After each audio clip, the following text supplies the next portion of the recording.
Israel और Iran के बीच तनाव लगातार जारी है। इसराइल ईरान के बीच तनाव में अमेरिका लगातार इसराइल के साथ खड़ा है।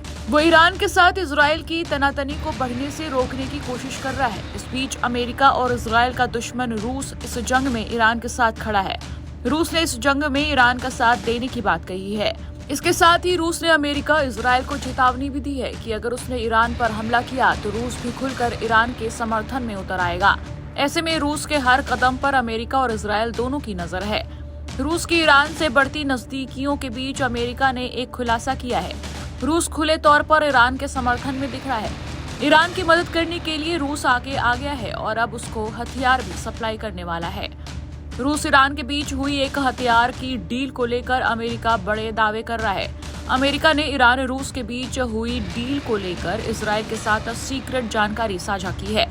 अमेरिका ने कहा कि ईरान को रूस कई घातक हथियार देने की तैयारी में है। अमेरिका ने कहा कि ईरान और रूस के बीच हथियारों को लेकर गोपनीय बातचीत हो रही है। अमेरिकी इंटेलिजेंस एजेंसी ने इसको लेकर इसराइल को अलर्ट किया है। यूएस इंटेलिजेंस एजेंसी ने इसराइल को चेतावनी दी है कि रूस ईरान को इस साल कई बड़े हथियार सप्लाई करने वाला है। इसमें 24 Su-35 fighter aircraft, Mi-28 attack helicopter और भारी संख्या में एक्सप्लोसिव ईरान को सप्लाई कर रहा है। ये सभी हथियार एयरक्राफ्ट ईरान की सेना को सप्लाई किया जाएगा। ईरान को जल्द ही 24 चौथी पीढ़ी के जुड़वा इंजन सुपर युद्ध अभ्यास लड़ाकू जेट मिलेंगे, जिनका उपयोग ज्यादातर वायु शक्ति मिशनों के लिए किया जाता है।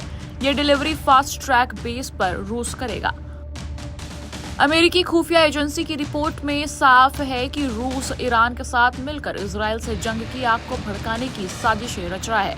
रूस ईरान का साथ देकर अमेरिका और इसराइल दोनों से दुश्मनी निकाल रहा है। रूस के राष्ट्रपति व्लादिमीर पुतिन हमेशा से ईरान का साथ देते आए हैं। पुतिन ने कहा भी है कि अगर ईरान पर हमला किया गया तो रूस खुलकर उसके समर्थन में आ जाएगा।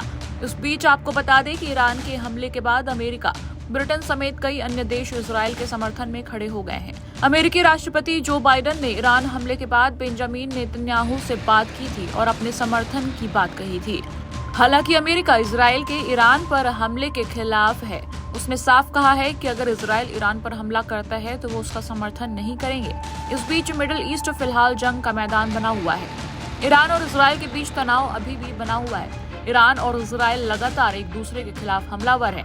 ऐसे में रूस भी ईरान के साथ देकर इस जंग को भड़का रहा है। ऐसे में देखना होगा कि ये जंग अब किस ओर जाती है। टाइम्स नाउ भारत डिजिटल की रिपोर्ट।